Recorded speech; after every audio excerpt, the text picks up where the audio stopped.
Hello. In today's times, some of us are stuck at home with free time on our hands. I usually spend this time looking at memes and rethinking my life. But one day I thought, you know what would be fun? Reading a book. I genuinely forgot that reading books for things other than school was something people do. So, what book would start my literature escapade, you may ask? Well, how about a book series that involves a chosen hero being whisked away into a magical place to save the world from evil?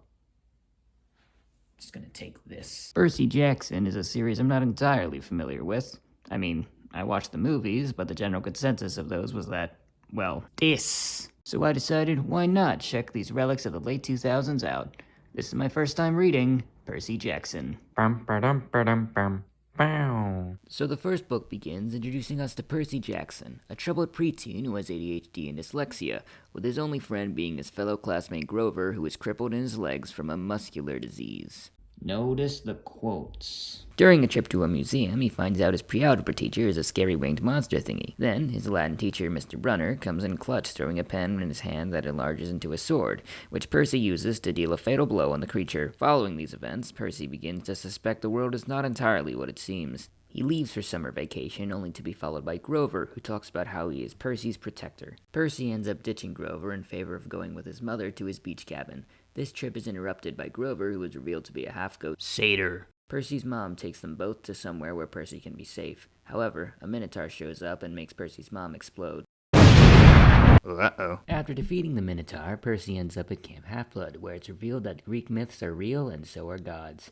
Camp Half-Blood is a place for children of the gods that are half god and half human, or half-bloods, to train and become heroes. At camp, he meets the camp director, Mr. D, the god Dionysus, who has been forced into his camp role after offending his father Zeus.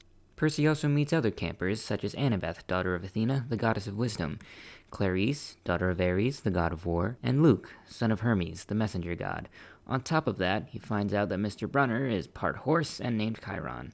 After spending some time at the camp and befriending some of the campers like Annabeth and Luke, he finds out that his father is the sea god Poseidon.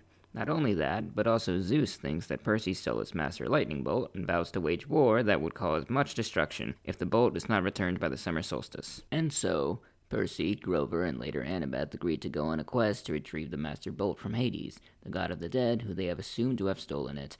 On their quest, they encounter many an evil creature on their way, such as the Chimera, Medusa, and even more scary winged monster thingies. They also end up meeting Ares, the god of war, who, after Percy and company complete a quest for him, gives them a ride in a blue backpack full of supplies. When they finally arrive in the underworld to face Hades and ask him to return the thing he stole, he responds with an astounding, "No you." It turns out that Hades also thinks that Percy stole the bolt. But uh-oh, guess what's in the blue backpack? It's the bolt, which appeared within the pack unbeknownst to anyone, making Percy look real sus. Hades provides an offer to give Percy his mother in return for the Helm of Darkness, which he also assumed was stolen by Percy.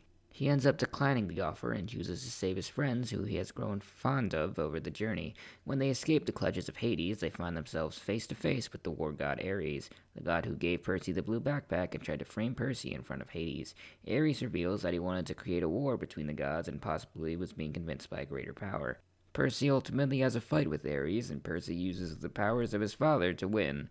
After Ares retreats, Percy goes to Mount Olympus and returns the bolt to Zeus. Not only that, but Percy finds out that after he gave Hades the Helm of Darkness, which Ares ended up having, Hades returned Percy's mom to her home. Big happy ending, right?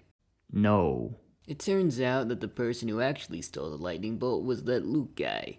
He reveals that he was working with the father of the gods, the Titan Lord Kronos. Kronos was the one who was controlling Ares and even provided Percy with nightmare visions. He leaves Percy with the message of God's cringe. And with that, Percy decides to leave Camp Half-Blood for home, and Annabeth does the same. So that was The Lightning Thief. Overall, pretty good story.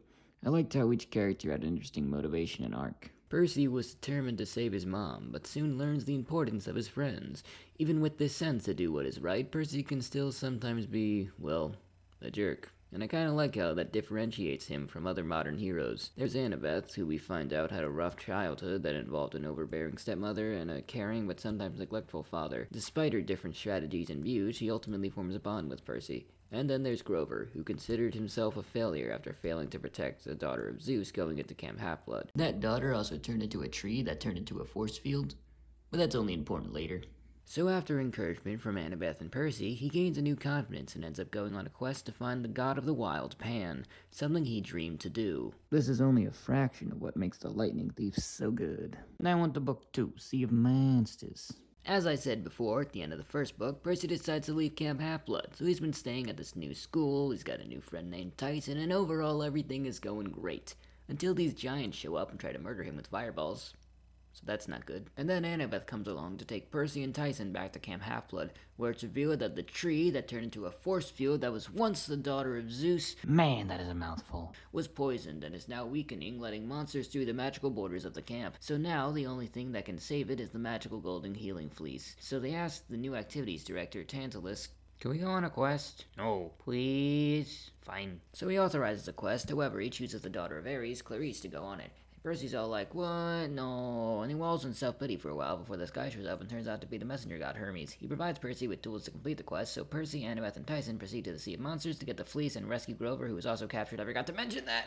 Another thing I forgot to mention, Tyson is actually part Cyclops and Percy's half-brother, being a son of Poseidon. Having to deal with him becomes somewhat difficult for Percy, with some people having this thing I like to call Cyclops racism. Anyway, they begin their journey, fighting off many enemies such as monsters, Luke returning to bring back Kronos, and becoming a guinea pig because feminism.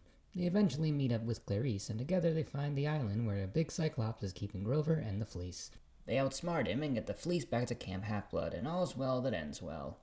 Oh, remember when I said that tree was once a daughter of Zeus? So when the fleece heals the tree, it also makes that daughter come back to life. This was all part of Kronos' plan, because he knows of a prophecy that one of the children of Zeus, Poseidon, or Hades will save or bring down the gods after their 16th birthday. So bringing back Zeus' daughter gives Kronos another piece in his plan to destroy the gods. So that's the end of Sea of Monsters, and I think it did a good job building on the story of the first book.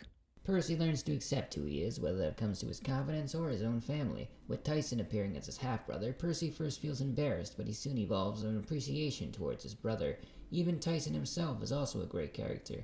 I honestly thought he would be one of those crappy comic relief kind of types, but he becomes a genuine help to everyone, becoming a great forger and builder. Annabeth learns to conquer her, Cyclops racism. and the character of Hermes provides a look into the troubles of being a half-blood with his son Luke, and the possible feelings of neglect and hatred they entail. We also see Clarice and her determination to prove herself, not only with pressure from her father, but also from herself. Percy finally gives her a chance when he lets her take the fleece to camp on her own, not only helping Clarice with her goals, but demonstrating his good-at-heart character. Now, Book 3, The Titan's Curse. So now that the daughter of Zeus, Talia, is back to normal, she becomes a member of the group, which is nice.